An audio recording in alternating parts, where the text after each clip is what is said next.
Bonjour, nous avons vu qu'il existait deux grandes catégories d'assurances en France, les assurances de dommages et les assurances de personnes.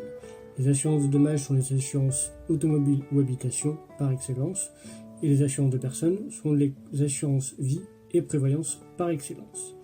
L'assurance vie appartient aux assurances de personnes puisqu'elle permet de protéger l'intégrité physique de la personne humaine. Cette appartenance aux assurances de personnes emporte 5 conséquences. La première, c'est que l'assurance vie est soumise au principe forfaitaire. Le principe forfaitaire s'oppose au principe indemnitaire qui limite la garantie de la victime à son dommage. Par exemple, pour 100 € de dommage, la victime ne pourra percevoir plus de son assureur. L'assurance vie n'est pas soumise à ce principe, elle est soumise au principe forfaitaire.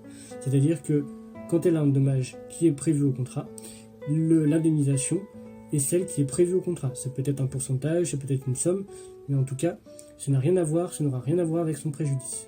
La deuxième conséquence, c'est que l'assurance vie ne comporte ni franchise, ni plafond de garantie.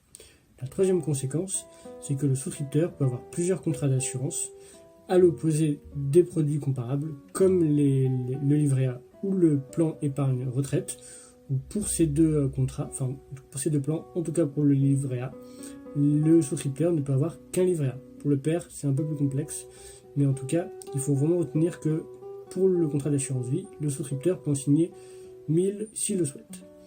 La quatrième conséquence du fait que l'assurance vie appartient à la catégorie des assurances de personnes, c'est que l'assureur ne pourra pas faire de recours contre un tiers responsable d'un préjudice au souscripteur d'assurance vie. Enfin, cinquième conséquence, c'est qu'il n'y a pas d'exigibilité des primes par l'assureur. Qu'est-ce que cela signifie ? Cela signifie que l'assureur ne peut imposer à son souscripteur de payer des primes mensuellement ou annuellement. Le souscripteur verse via des versements libres ou des versements programmés s'il le souhaite. Il ne peut faire que des versements volontaires s'il le souhaite. Petit bémol, si dans les contrats d'assurance vie, il existe des garanties prévoyance, dans ce cas, et uniquement pour la partie prévoyance, l'assureur peut exiger un paiement des primes mensuelles, semestrielles ou annuelles.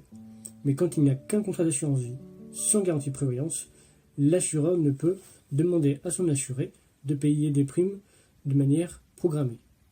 Tout simplement.